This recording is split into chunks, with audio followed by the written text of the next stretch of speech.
Assalamualaikum warahmatullahi wabarakatuh. Saya Messi Ardila dengan NIM 1119024. Pada kesempatan kali ini saya akan membahas metode penelitian, yaitu pengaruh kondisi belajar masa pandemi COVID-19 terhadap minat belajar siswa. Langsung masuk saja. Di sini ada bab 1 pendahuluan, bab 2 landasan teori, bab 3 metode penelitian, bab 4 hasil penelitian, pembahasan, kesimpulan dan saran. Untuk bab 1 pendahuluan, di sini ada latar belakang.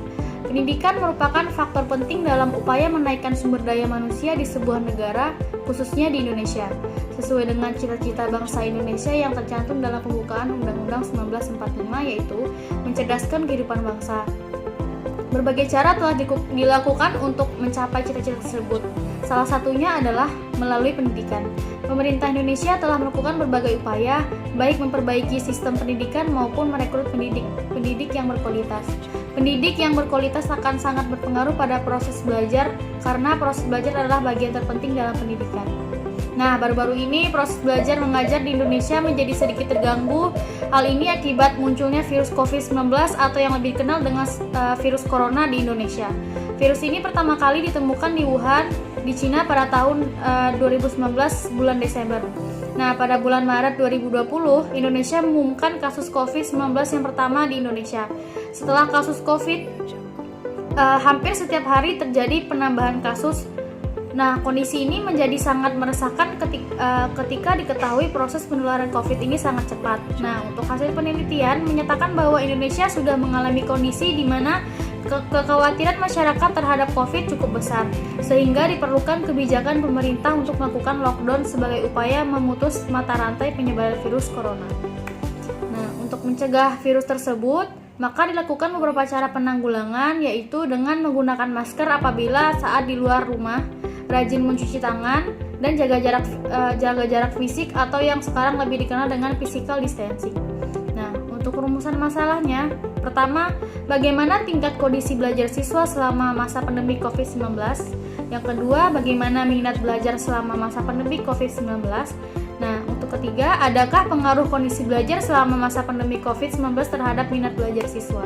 Nah, tujuan penelitiannya yang pertama, mengetahui tingkat kondisi belajar siswa selama masa pandemi COVID-19, mengetahui minat belajar siswa selama masa pandemi COVID-19, mengetahui pengaruh kondisi belajar selama masa pandemi COVID-19 terhadap minat belajar. Nah, untuk manfaat penelitian ini sendiri, yaitu sebagai sumbangsih pemikiran untuk mengembangkan keilmuan dalam dunia pendidikan, menjadi bahan pertimbangan bagi peneliti-peneliti selanjutnya dalam upaya mengembangkan penelitian dalam bidang sejenis ini. Nah, untuk sistematis penulisannya, yaitu bab 1, pendahuluan yang menguraikan gambaran singkat dalam penelitian ini, bab 2-nya landasan teori, bab 3 metode penelitian terdiri dari penelitian, lokasi penelitian, waktu penelitian, populasi dan sampel dan sebagainya.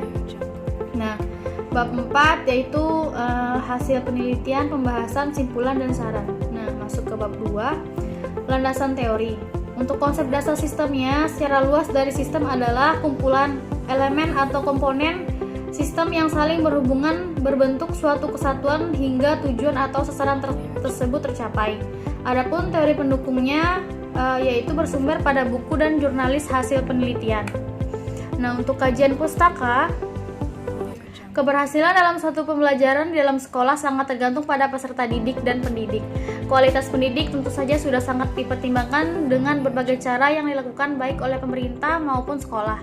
Nah, untuk keberhasilan belajar anak tidak ditentukan oleh faktor pada dalam dirinya sendiri. Di sini terdapat 2 faktor, yaitu internal dan eksternal. Nah, internal sendiri meliputi perhatian siswa yang baik terhadap pelajaran di kelas, sikap siswa yang disiplin dan pembelajaran. Nah, sedangkan faktor eksternalnya sarana dan prasarana, metode yang digunakan guru serta bimbingan orang tua di luar sekolah. Nah, di sini ada hipotesis penelitian. Tidak ada pengaruh kondisi belajar masa pandemi COVID terhadap minat belajar siswa, atau ada pengaruh kondisi belajar masa pandemi COVID-19 terhadap minat belajar siswa. Nah, di sini ada bab 3 yaitu metode penelitian. Untuk jenis penelitiannya di sini kita menggunakan penelitian kuantitatif, yaitu metode ilmiah yang analisisnya dengan menggunakan angka, mulai dari pengumpulan data, penafsiran data, dan hasilnya. Nah, di sini dalam penelitian ini digunakan pendekatan kuantitatif dengan jenis korelasional karena hasil yang diperoleh melalui penelitian berupa data kuantitatif seberapa besar pengaruh kondisi belajar masa pandemi COVID-19 terhadap minat belajar siswa. Nah, untuk lokasi dan waktu penelitiannya, lokasinya sendiri batasan pertama yang selalu muncul dalam kaitannya dengan metodologi penelitian adalah tempat di mana proses studi yang digunakan untuk memperoleh pemecahan penelitian berlangsung. Tergantung bidang ilmu yang melatar belakangi studi tersebut. Untuk bidang ilmu pendidikan, maka tempat penelitian tersebut dapat berupa kelas, sekolah, lembaga pendidikan dalam satu kawasan. Untuk waktu penelitiannya sendiri ini tahun 2020. Nah, di sini kita langsung masuk saja ke bab 4, yaitu hasil penelitian dan pembahasan. Hasil penelitiannya yang pertama deskripsi tempat penelitian. Nah, kebetulan kita tempat penelitiannya di Sekolah Menengah Pertama Negeri 2 Ambara berada di Jalan R.A. Kartini, Longsari, Kecamatan Ambara, Semarang, Jawa Tengah. Nah, sekolah ini tentunya unggul dalam prestasi, berbudi luhur, terampil, dan mandiri. Nah, sekolah ini juga dikenal dengan salah satu sekolah berprestasi di Kabupaten Semarang, khususnya Kecamatan Ambara. Nah, kedua, deskripsi data. Nah, deskripsi data variabel bebas kondisi belajar masa pandemi COVID-19. Angket kondisi belajar masa pandemi berjumlah 23 butir diisi oleh 57 siswa SMP dengan skor ideal maksimal 4 dan minimal 1 untuk setiap item pernyataannya. Hasil peroleh skor tertinggi ideal pada variabel kondisi belajar masa pandemik adalah 92 dan skor terendah adalah 23. Nah, untuk populasi dan sampel. Populasi itu sendiri adalah wilayah generalisasi yang terdiri atas subjek atau objek yang mempunyai kualitas dan karakteristik tertentu yang diterapkan oleh peneliti untuk dipelajari dan kemudian ditarik kesimpulannya. Nah, di sini kita dapat melihat ada tabel ya, nama, nomor kelas, jumlah. Nah, untuk sampelnya yaitu sebagian yang diambil dari keseluruhan objek yang diteliti dan dianggap mewakili seluruh populasi. Adapun sampel dalam penelitian ini adalah 2 kelas dari keseluruhan kelas yang dipilih secara acak yang berjumlah 57 siswa. Nah, variabel penelitian sendiri yaitu ada variabel bebas dan variabel terikat. Nah, di sini ada uji coba instrumen penelitian. Yang pertama, uji validitas. Nah, di sini bisa kita lihat. Nah, yang kedua ada uji reliabilitas. Dilakukan untuk mengetahui derajat konsekuensi suatu instrumen. Di sini ada tabel 3 dan tabel 4. Nah, untuk teknik pengumpulan datanya, untuk memperoleh data yang valid atau dapat dipertanggungjawabkan atas kebenarannya. Nah, di sini ada tabel 5 sendiri, alternatif pilihan jawaban angket di sini. Nah, selanjutnya teknik analisis data. Kita menggunakan teknik regresi dan korelasi. Nah, di sini ada uji hipotesisnya. Menggunakan uji dilakukan untuk mengetahui pengaruh masing-masing variabel bebas terhadap variabel terikat secara parsial. Langsung saja, yang dapat kita simpulkan dari pembahasan tersebut, yang pertama, tingkat kondisi belajar siswa selama masa pandemik cukup baik atau berada pada level sedang. Hal ini dibuktikan dengan hasil perhitungan kecenderungan kondisi belajar selama masa pandemik, di mana sebanyak 39% dari 57 siswa berada pada kategori tinggi, sebanyak 58% dari 57 siswa berada pada kategori sedang, dan 3% dari 57 siswa berada pada kategori rendah. Yang kedua, minat belajar siswa berada pada level sedang.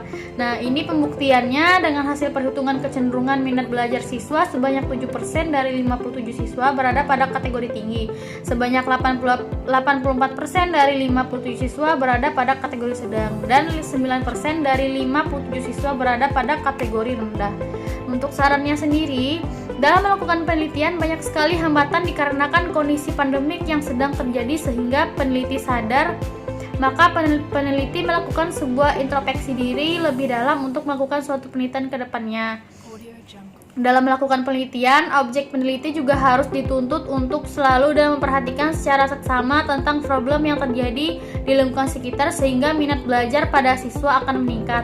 Nah, siswa harus menyadari bahwa apapun yang terjadi saat ini adalah kondisi yang di luar kendali kita dan harus mampu menyesuaikan diri dengan kondisi apapun. Nah, yang saran kedua bagi peneliti bahwa persoalan mengenai penelitian yang mengangkat tema masa pandemi COVID kurang referensi peneliti kurang. Ini menyebabkan salah satu faktor utama dalam menggali atau mengukur 68 tingkat kondisi siswa cukup sulit dilakukan.